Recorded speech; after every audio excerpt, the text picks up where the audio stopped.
سب سے پہلے تو پیٹرول پمپس اور CNG پمپس کے اوپر 45,000 روپیز پر اینم کا ایک نیا ٹیکس لاگو کر دیا گیا ہے جو کہ فوری طور پہ ہٹا دینا چاہیے، کیونکہ لائک آئی سیڈ سارے بزنسز سٹرگل کر رہے ہیں، سارے بزنسز اپنے پاؤں پہ کھڑے ہونے کے لیے ان کو تھوڑا سا وقت درکار ہے، اور اتنے اس طرح کے ظالم فیصلے جو ہیں یہ حکومت کی طرف سے ہم نہیں ایکسپیکٹ کرتے۔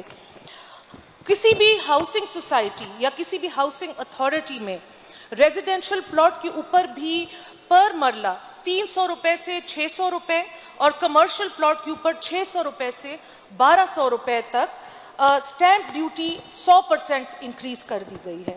تو اسپیشلی اگر آپ کمرشل ایکٹیویٹی کی اس میں دیکھیں تو یہ کافی ہماری جو صوبے کی کمرشل ایکٹیویٹی ہے یا ہم ایک اکنامک بوم کو لک فارورڈ کر رہے ہیں اس کو ہیمپر کرے گی۔ بار بار حکومتی اراکین کھڑے ہو کے ہمیں کہتے ہیں ہم پرو ٹورزم ہیں، اس بجٹ میں ہم نے ٹورزم کے لیے بہت ساری چیزیں رکھی ہیں۔ اگر یہ درست ہے تو 5% لیوی کیوں کاغان اور گلیات کی ٹورسٹ سپاٹس کے اوپر لگائی گئی ہے، اسپیشلی جو کھانے پینے بیچنے کی جو دکانیں ہیں جو کہ انتہائی چھوٹی اور یہ ایک سیزنل قسم کا کام ہوتا ہے۔ تو آئی ول ریکویسٹ منسٹر صاحب that he should reconsider this decision, and tourism جو ایک کووڈ-19 کے بعد بہت عرصے کے بعد لڑکھڑاتے ہوئے اپنے پاؤں پہ کھڑے ہونے کی کوشش کر رہی ہے، اس انڈسٹری کو یہ فیسیلیٹیٹ کریں، اس انڈسٹری کو کرش نہ کریں۔ بلدیاتی سسٹم اگین اب یہ سال ہم سننے میں آ رہا ہے کہ بلدیاتی انتخابات کا سال ہے، اس میں ہم لوکل گورنمنٹ الیکشنز کو لک فارورڈ کر رہے ہیں۔ بلدیاتی انتخابات سسٹم میں بھی 10% جو اوور آل اسپینڈنگ پاور ہے اس میں کمی آئی گئی ہے۔ اگر یہ اتنے پرو ڈیولوشن ہے تو ایسا اقدام انہوں نے کیوں لیا ہے؟ یہاں تک کہ اگر بلدیاتی اداروں اور حکومت کے بیچ میں کوئی معاہدہ بھی ہوگا اس معاہدے پر بھی ٹیکس لاگو کیا گیا ہے، اور بلدیات و اداروں کے اگر سٹورز یا مٹیریل پرچیز کی اگر کوئی بات ہوتی ہے اس پہ الگ ٹیکس عائد کر دیا گیا ہے جو سراسر ظلم اور زیادتی ہے۔ اس صوبے میں کنسلٹنسی سروسز کو بھی نہیں بخشا گیا اور ان کی سروسز کے اوپر ٹیکس 5% سے بڑھا کے 15% پہ لے گئے ہیں، which again is a very high increase and it needs to be looked into۔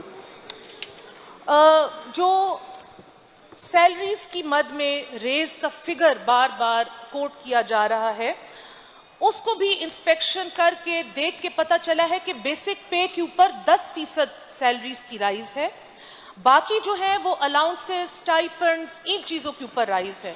سب سے پہلے تو اس آگسٹ ہاؤس سے جھوٹ نہیں بولنا چاہیے اور اپوزیشن کی اراکین کی یا عوام کی انٹیلیجنس کو اتنی ہلکی نظر سے نہیں دیکھنا چاہیے کہ آپ ہمیں ایک فگر دے دیں گے ہم اس کی تصدیق کیے بغیر اس فگر کو ایکسیپٹ کر لیں گے۔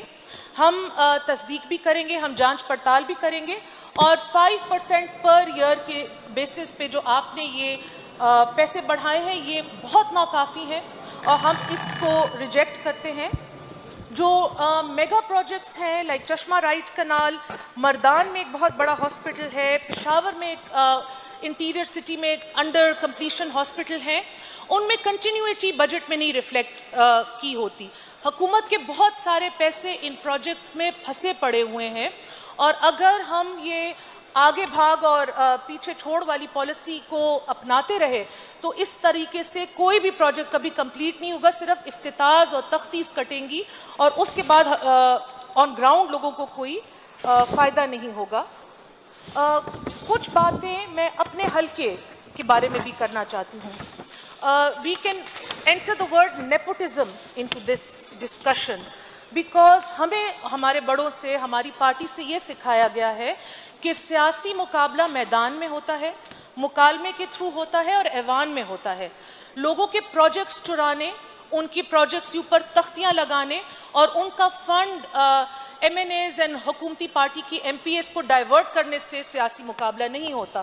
ان لوگوں کو میں اپنا سیاسی مخالف نہیں سمجھتی جو لوگ چوری اور ٹھیکیداری کے کام کرتے ہیں، لیکن بجٹ میں جس طریقے سے فنڈز کی تقسیم ہوئی ہے تو اپوزیشن کے بیشتر اراکین کو اس میں اوور لک کر دیا گیا ہے۔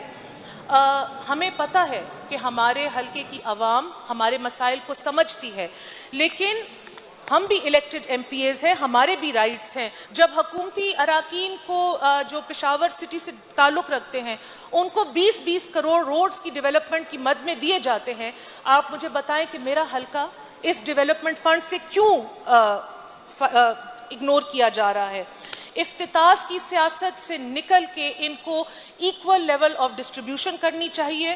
ہاتھی کے دانت کھانے کے اور ہوتے ہیں اور دکھانے کے اور ہوتے ہیں, اب کھانے اور دکھانے کے ایک ہی دانت ہمیں چاہیے. ہمارے حلقوں میں بہت سارے ایسے پارکس ہیں, بہت سارے ایسے کمیونٹی سپیسز ہیں جو لینڈ گریبرز کی مد میں جا رہے ہیں. نگہت بی بی اپنی سیٹ پہ تشریف حکومت سے رکھیں. میں درخواست کروں گی, ان ساری ایریاز کو میں ان کو ایئر مارک کر کے ایک لسٹ میں دوں گی, ان پہ سیکشن 4 لگایا جائے, کیونکہ پشاور سٹی کے اندر public spaces are very few and very limited. وہ اگر اس حکومت کے دورانیے میں لینڈ گریبرز اور مافیا اور پرائیویٹ لوگوں کے ہاتھوں میں چلے گئے اور ان سب چیزوں کے اوپر as always high rise buildings بن گئیں جس کے لیے پارکنگ کی کوئی فیسلٹیز نہ ہو, تو یہ شہر مکمل طور پہ تباہ ہو جائے گا. ایک اچھی بات جو میں پوائنٹ آؤٹ کرنا چاہتی ہوں, پچھلے سال فلور آف دا ہاؤس پہ میں نے اپنے حلقے میں راج کپور حویلی اور دلیپ کمار حویلی کی ڈیلیپیڈیٹڈ کنڈیشن گورنمنٹ کو پوائنٹ آؤٹ کی تھی. آئی ایم ہیپی ٹو سے کہ اس کے اوپر حکومت نے ایکشن لیا ہے. جو ممبر آپس میں بات کرنا چاہتے ہیں لابی میں چلے جائیں, ہاؤس کو ڈسٹرب نہ کریں پلیز. لیکن جو جس کو بھی آپ کی ضرورت آپ کرتے ہیں ان کو لے جائیں ہاؤس میں, ادھر لابی میں. جو اقدامات لیے گئے ہیں وہ ناکافی ہیں. سب سے پہلے تو جو گھر کے اونرز ہیں they are not ready to sell at the rate that the DC is offering them. DC نے ان پیسوں کے اوپر, ان گھروں کے اوپر سیکشن 4 تو لگا دیا ہے, لیکن یہ پشاور کا ایک بہت قیمتی ورثہ ہے, اس کو حکومت لائٹلی نہ لے. اور جو پشاور بیوٹیفیکیشن کی مد میں اربوں روپے کا فنڈ ان کے گورنمنٹ آفیسرز کے ہاتھوں میں ہے, سب سے پہلے یہ انسٹرکشنز ہونی چاہیے کہ وہ فنڈ ڈائیورٹ ہوں اور ان گھروں کے اونرز کو ملے, تاکہ یہ پراپرٹی جو پشاور کے لوگوں کا ایک ورثہ ہے یہ ہمارے ہاتھوں میں آئے. ایک اور بات جو حکومت نے, منسٹر صاحب نے اوور لک کی ہوئی ہے, وہ یہ ہے کہ پشاور کے سٹی ایریاز میں لو ہینگنگ وائرز کی بہت ایکسٹریم مسئلہ ہے, جو نہ صرف ڈینجرس ہے but also an eyesore to look at. جب یہ پشاور کو ٹورزم کے لیے ڈیولپ کرنا چاہتے ہیں تو ان کو یہ لو ہینگنگ وائرز کے لیے ایک اسپیشل رقم اور ایک اسپیشل ٹیم مختص کرنی ہوگی, کیونکہ PESCO does not have the financial capability to undertake this. ان کے ساتھ ہم بہت دفعہ باتیں کر چکے ہیں, اور جو ٹورسٹ کے لیے یہ سپاٹس مقرر کرتے ہیں ان سپاٹس کو آئسولیشن میں نہ ڈیولپ کیا جائے, ان سپاٹس کو لیڈ اپ کرتے ہوئے سارے راستوں کو کلیئر کیا جائے. By clear I don't mean کہ ان پہ صرف وائٹ پینٹ مارا جائے, لیکن ان میں یہ جو لو ہینگنگ وائرز ہیں, thank you madam, sanitation, 2 minute please sir, sanitation کی جو ایشوز ہیں ان سب کو لک آفٹر کیا جائے. آخری بات میں یہ کرنا چاہتی ہوں کہ بجٹ دستاویز پڑھ کے ایک اور حیران کن بات جو میرے سامنے آئی وہ یہ کہ جو تھرو فارورڈ پروجیکٹس ہیں پچھلے سال کے, اس کو کمپلیٹ کرنے کے لیے 974.7 بلین روپیز درکار ہیں. حکومت کے پاس اس دفعہ ہاتھ میں 1118 بلین روپے ہیں. اگر یہ پچھلے پروجیکٹس کمپلیٹ کریں گے تو یہ اگلے پروجیکٹس جو اناؤنس ہوئے یہ کون سے پیسوں کے ساتھ کمپلیٹ ہوں گے؟ ان کو چاہیے کہ آگسٹ ہاؤس کے سامنے یہ صحیح فیکٹس اینڈ فگرز رکھیں.